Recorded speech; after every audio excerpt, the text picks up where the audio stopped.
നമസ്തേ. ഇന്നത്തെ നമ്മുടെ വിഷയം ഷുഗറും മനസ്സും എന്നുള്ളതാണ്. ഈ വിഷയം കേൾക്കുമ്പോൾ തന്നെ നിങ്ങൾക്കൊരു രസം തോന്നാം. എന്താണ് ഷുഗറും മനസ്സുമായിട്ട് ബന്ധം? ഇതൊരു ഫിസിക്കലായിട്ട് പ്രശ്നമല്ലേ എന്ന് തോന്നാം. അങ്ങനെയല്ല. ഷുഗറും മനസ്സുമായിട്ട് അഭേദ്യമായിട്ടുള്ള ബന്ധമുണ്ട്. പ്രത്യേകിച്ച് ഷുഗർ റിവേഴ്സിൻ്റെ കാര്യത്തിൽ. ഷുഗർ ഒരു മെറ്റബോളിക് ഡിസോർഡറാണ്. ഈ ഡിസോർഡറിൻ്റെ ഒരു കാരണം നമ്മളുടെ ആഹാരമാണെന്ന് ശരിയാണ്. പക്ഷേ ആഹാരം മാത്രമല്ല, നമ്മളുടെ എൻഡോക്രൈൻ സിസ്റ്റത്തിൻ്റെ ഭാഗമാണ് പാൻക്രിയാസ്. അപ്പോൾ എൻഡോക്രൈൻ സിസ്റ്റത്തിൻ്റെ മുഴുവൻ പ്രവർത്തനവും അവതാളത്തിലാക്കണമെങ്കിൽ ടെൻഷനോ അതുപോലെ നമുക്കുണ്ടാകുന്ന ഉത്കണ്ഠയും ആംഗ്രിയും വരി ഇതെല്ലാം നമ്മളുടെ ഈ എൻഡോക്രൈൻ സിസ്റ്റത്തെ ബാധിക്കും. ഇപ്പോൾ ഷുഗറുള്ളവർക്കറിയാം. ഇപ്പോൾ നിങ്ങൾക്ക് ടെൻഷൻ വരുന്നു അല്ലെങ്കിൽ പ്രശ്നമുള്ള ദിവസങ്ങളിൽ ഷുഗർ കൂടി വരും. മുമ്പോട്ട് അതല്ല നമ്മുടെ വിഷയം. അതും കൂടിയാണ് വിഷയം. പക്ഷേ അതിനകത്ത് ഈ കൂടുതൽ പോയാൽ നമ്മുടെ വിഷയത്തിലേക്ക് നമുക്ക് വരാൻ സാധിക്കില്ല. അപ്പോൾ ഷുഗർ ഒരു മാറാവ്യാധിയാണ്, ഒരു തീരാവ്യാധിയാണ്. അല്ലെങ്കിൽ ഇത് ഷുഗർ വന്നു കഴിഞ്ഞാൽ ജീവിതകാലം മുഴുവൻ നമ്മൾ മരുന്നോ ഇൻസുലിനായിട്ട് നടക്കണം, ഒരിക്കലും ഷുഗർ മാറില്ല എന്നൊരു ധാരണ നമ്മുടെ മനസ്സിലുള്ളത്. 95% പേരുടെ മനസ്സിലുള്ള ധാരണ ഇതാണ്. ഈ ധാരണ ചുമ്മാ ഉണ്ടായതല്ല. ഇതിന് പല ഉപോത്ഫലകമായിട്ടുള്ള പ്രബലമായ ചില കാരണങ്ങളുണ്ട്. ഒന്ന്, നമ്മളെ ട്രീറ്റ് ചെയ്യുന്ന ഡോക്ടർ പറയും നമ്മളുടെ ഷുഗർ മാറില്ല, നിങ്ങൾക്ക് കൺട്രോൾ ചെയ്യാൻ സാധിക്കുമെന്ന് പറയും. അത് ഏത് ഡോക്ടറായാലും പറയും. അതുപോലെ നമ്മുടെ ഫ്രണ്ട്സും എല്ലാവരും പറയണത് ഷുഗർ മാറില്ല, ഇതിന് വേണ്ടി ചികിത്സിച്ചിട്ട് കാര്യമൊന്നുമില്ല, മാറില്ല, നമുക്ക് കൺട്രോൾ ചെയ്യാൻ മാത്രമേ പറ്റുള്ളൂ എന്ന് പറയും. അതുപോലെ തന്നെ നമുക്ക് ചില അനുഭവങ്ങളുണ്ടായിട്ടുണ്ട്. ഇപ്പോൾ എൻ്റെ ഒരു സുഹൃത്ത്, അദ്ദേഹത്തിൻ്റെ അച്ഛൻ ഒരു 60 വയസ്സായപ്പോൾ ഷുഗർ വന്നു. നേരെ ഹോസ്പിറ്റലിൽ കൊണ്ടുപോയി മരുന്നുകൾ മേടിച്ചു കൊടുത്തു. ആദ്യം ഒരു ഗുളിക കൊടുത്തു, പിന്നെ 2 ഗുളികയായി, ഗുളിക ഡോസ് കൂട്ടി, പിന്നെ ഗുളിക നിൽക്കാണ്ട് ഇൻസുലിനായി, പിന്നെ ഇൻസുലിനും ഗുളികയായി. അവസാനമായപ്പോഴത്തേക്കും ഒന്നും കൊണ്ടും ഇത് കൺട്രോൾ ചെയ്യാൻ വയ്യാത്ത അവസ്ഥയാണ്. അതുപോലെ ഇടയ്ക്ക് ഷുഗർ കുറഞ്ഞു പോകും, 40ലേക്കും 50ലേക്കും വന്ന് അബോധാവസ്ഥയിലായി പോവുക.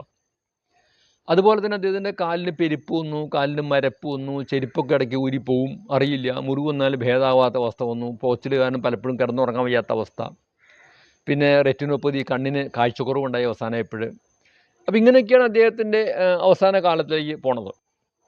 അപ്പോൾ അതുകൂടാതെ അദ്ദേഹത്തിൻ്റെ അമ്മാവൻ്റെ കാര്യം പറഞ്ഞു. അമ്മാവന് കിഡ്നി ഫെയിലായിപ്പോയി. അതുപോലെ തന്നെ ഫാറ്റി ലിവർ ഉണ്ടായിരുന്നു. പിന്നെ കുറച്ച് കഴിയുമ്പോൾ ലിവർ സിറോസായി മാറി, അദ്ദേഹത്തിൻ്റെ ഹാർട്ടിന് പ്രശ്നം വന്നു, ഷെഡ് ഇടേണ്ടി വന്നു. ഇങ്ങനെയൊക്കെയാണ് അമ്മാവൻ. ഇവരൊക്കെ രണ്ടുപേരും കൃത്യമായി ആശുപത്രി പോകും, മരുന്ന് കഴിച്ചുകൊണ്ടിരുന്ന ആളുകളുമാണ്. എന്നിട്ടും അവരുടെ ഷുഗറിനെ കുറയ്ക്കാനോ ഇല്ലാതെയാക്കാനോ, ഷുഗർ റിലേറ്റഡ് ഡിസീസുകളെ കുറയ്ക്കാനോ ഇല്ലാതെയാക്കാനോ സാധിച്ചില്ല. അപ്പോൾ അതുകൊണ്ട് അദ്ദേഹത്തിൻ്റെ മനസ്സിൽ ഇത് രൂഢമായിട്ടിരിക്കുകയാണ്. അതുപോലെ അദ്ദേഹത്തിൻ്റെ സുഹൃത്തിൻ്റെ കാര്യം പറഞ്ഞു. സുഹൃത്തിന് ഇപ്പോൾ 45 വയസ്സേ ഉള്ളൂ. അദ്ദേഹത്തിന് സെക്ഷൽ ഡിസ്ഫങ്ഷനാണ് പ്രധാന വിഷയം. ഷുഗർ വന്നിട്ട് 5 വർഷമായിട്ടുള്ളൂ. ഇപ്പോൾ ലൈംഗിക ശേഷി ചെയ്യാണ്ട് പൂർണ്ണമായിട്ട് നശിച്ച അവസ്ഥയാണ്. ഇൻ്റർകോഴ്സൊന്നും ഏർപ്പെടാൻ വയ്യാത്ത അവസ്ഥ. ഇറക്ഷൻ്റെ പ്രോബ്ലം വന്നിരിക്കുന്നു. കുടുംബജീവിതം തന്നെ താളം തെറ്റി അദ്ദേഹം വളരെ വിഷണ്ണനായിട്ട് വരുന്നു. പല ഹോസ്പിറ്റലിലും പോയി അനവധി ഡോക്ടർമാരെ കണ്ടു, ഒന്നും അത് ഫലപ്രദമാവണില്ല. എല്ലാവരും ഇങ്ങനെ തന്നെയാണ്. ഓരോരോ ആശുപത്രി പോകും, ഒരു ഡോക്ടറെ കണ്ടിട്ട് അടുത്ത ഡോക്ടറെ കാണും, അടുത്ത ആശുപത്രി പോവും. അപ്പോൾ അങ്ങനെ ഇരിക്കുമ്പോൾ നമ്മൾ കേൾക്കുന്നത് കാഞ്ഞങ്ങാട് ഒരു വൈദ്യനുണ്ട്, അവിടെ പോയി കഴിഞ്ഞാൽ ശരിയാവും. അല്ലെങ്കിൽ കാഞ്ഞിരപ്പള്ളി പോയി കഴിഞ്ഞാൽ ഒരു ചേച്ചി മരുന്ന് തരും, ആ മരുന്ന് കഴിച്ചാൽ മാറും. അപ്പോൾ സോഷ്യൽ മീഡിയയിൽ ഒരുപാട് പരസ്യങ്ങൾ കാണാം. ഈ കോഫി കഴിച്ചാൽ മാറും, ഈ കഷായം കഴിച്ചാൽ മാറും, 1500 പേരുടെ ഷുഗർ മാറി. നമ്മൾ പാവങ്ങളാണ്.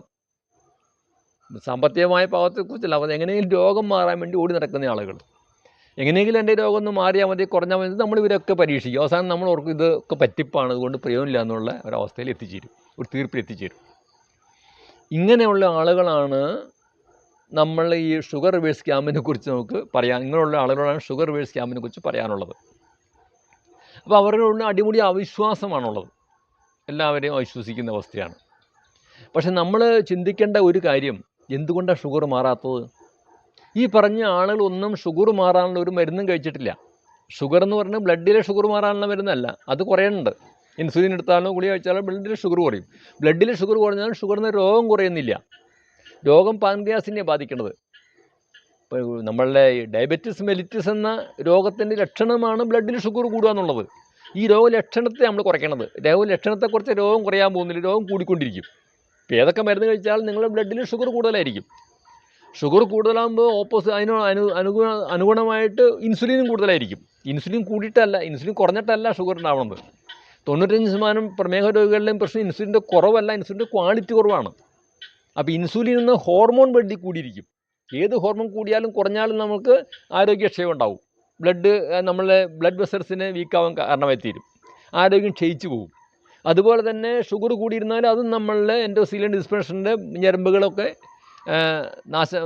അതിൻ്റെയൊക്കെ ആരോഗ്യക്ഷയത്തിന് സ്മൂത്തായിട്ടുള്ള പ്രവർത്തനത്തിന് തടസ്സം ഉണ്ടാവും. അതാണ് ന്യൂറോപ്പതി പോലെ മറ്റു രോഗങ്ങൾക്കും കാരണമായി തീരണത്.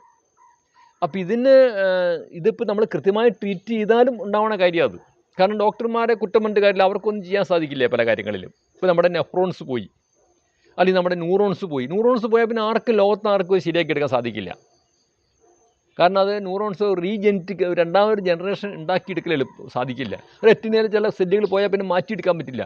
അവർ പൂർണ്ണമായിട്ട് ഭാഗികമായും പൂർണ്ണമായും അന്ധരായ ആളുകളുണ്ട്. അപ്പോൾ ഇത് മനസ്സിലാക്കിയിട്ട് നമ്മൾ വേണം നമ്മളുടെ ഈ രോഗത്തിൻ്റെ കാരണം മനസ്സിലാക്കി അതിൻ്റെ നിവാരണം നമ്മൾ തന്നെ കുറച്ച് ശ്രമിക്കണം. നമ്മൾ ഒരു ഡോക്ടർ 200-250 പേരെ ദിവസം നോക്കി ട്രീറ്റ് ചെയ്ത് വരുന്ന ഡോക്ടർക്ക് നമുക്കിതെല്ലാം പറഞ്ഞു തരാൻ സാധിക്കില്ല. അവരെ കുറ്റം പറഞ്ഞിട്ട് കാര്യമില്ല, മരുന്നിനെ കുറ്റം പറഞ്ഞിട്ടോ ആശുപത്രിയെ കുറ്റം പറഞ്ഞിട്ടോ ഡോക്ടർമാരെ കുറ്റം പറഞ്ഞിട്ടോ സിസ്റ്റത്തെ കുറ്റം പറഞ്ഞിട്ട് കാര്യമില്ല. നിങ്ങളാണ് നിങ്ങളുടെ ആരോഗ്യത്തെ കാത്തു സൂക്ഷിക്കേണ്ടത്. അതിന് അത്യാവശ്യമായ അറിവ് നമ്മൾ തന്നെ ആർജിക്കണം. അപ്പോൾ അതിൻ്റെ കുറവാണ് ഒരു പരിധിവരെ ഈ ഷുഗറിൻ്റെ പ്രശ്നം വന്ന് കൂടുന്നത്. അപ്പോൾ ഈ ഷുഗർ പരിഹരിക്കാനുള്ള ശ്രമങ്ങൾ നമ്മൾ ചെയ്യണില്ല എന്ന് പറഞ്ഞു. എന്താ ഷുഗർ പരിഹരിക്കാനുള്ള ശ്രമം? ഷുഗറിൻ്റെ കാരണം എന്താണ്? നമ്മുടെ ആഹാരത്തിൽ കാർബോഹൈഡ്രേറ്റ് കൂടുന്നതാണ് ഷുഗറിൻ്റെ പ്രധാന കാരണം. അത് മാത്രമല്ല പ്രധാന കാരണം. അപ്പോൾ നമ്മൾ എന്ത് ചെയ്താൽ മതി? കാർബോഹൈഡ്രേറ്റ് കുറച്ചാൽ മതി. അതിന് പകരം നമ്മൾ ആശുപത്രിയിൽ പോയി മരുന്ന് കഴിക്കാൻ പോവുകയാണ്. നിങ്ങൾ കഴിക്കുന്ന ഗുളികയ്ക്ക് നിങ്ങൾ കഴിച്ച ആഹാരത്തിൽ കാർബോഹൈഡ്രേറ്റ് ഇല്ലാണ്ടാക്കാനുള്ള ഒരു ദിവ്യശക്തിയില്ല. നിങ്ങൾക്ക് 3 ദോശയാണ് ഒരാവശ്യം, നിങ്ങൾ 6 ദോശ കഴിക്കുന്നു, 3 ദോശയുടെ കൂടുതൽ കാർബോഹൈഡ്രേറ്റ് ഉള്ളിൽ ചെല്ലുന്നു, അല്ലെങ്കിൽ അത്രയും കലോറി ഉള്ളിൽ ചെല്ലുന്നു. ഈ കലോറി ഇല്ലാണ്ടാക്കാൻ ആർക്കും സാധിക്കില്ല, ഒരു മരുന്നിന് സാധിക്കില്ല. അപ്പോൾ അങ്ങനെ വരുന്ന ഈ ഓവർ ഈറ്റിംഗാണ് പലപ്പോഴും പ്രശ്നം ഉണ്ടാക്കുന്നത്. നമുക്ക് ആവശ്യമുള്ളതിൽ കൂടുതൽ കാർബോഹൈഡ്രേറ്റ് അകത്ത് ചെല്ലുന്നു. നേരത്തെ പറഞ്ഞ പോലെ ഹോർമോൺ ആയിട്ട് ഏത് പോഷകം കൂടിയാലും കുറഞ്ഞാലും രോഗത്തിന് കാരണമായി തീരും. അപ്പോൾ ഈ കാർബോഹൈഡ്രേറ്റിൽ നിന്നുള്ള പോഷകം കൂടുകയും മറ്റ് പോഷകങ്ങൾ കുറയുകയും ചെയ്യുന്നു.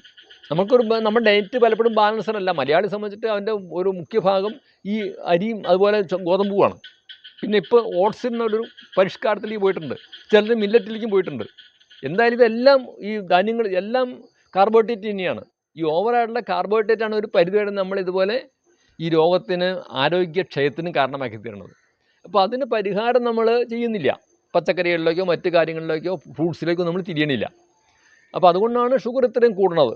അപ്പോൾ ഇതൊരു ബാക്ടീരിയോ വൈറസോ ഫംഗസോ ഒന്നും വരുന്ന രോഗമല്ല. അതുകൊണ്ട് വാക്സിനേഷൻ്റെയോ അല്ലെങ്കിൽ ആൻറ്റിബയോട്ടിക്സിൻ്റെയോ ഒന്നും ആവശ്യമില്ല ഷുഗറിനെ മാറ്റാൻ വേണ്ടിയിട്ട്. നിങ്ങൾ ഷുഗറിനെ മാറ്റാൻ സാധിക്കും. പിന്നെ അറിവ് വേണമെന്ന് മാത്രമേ ഉള്ളൂ.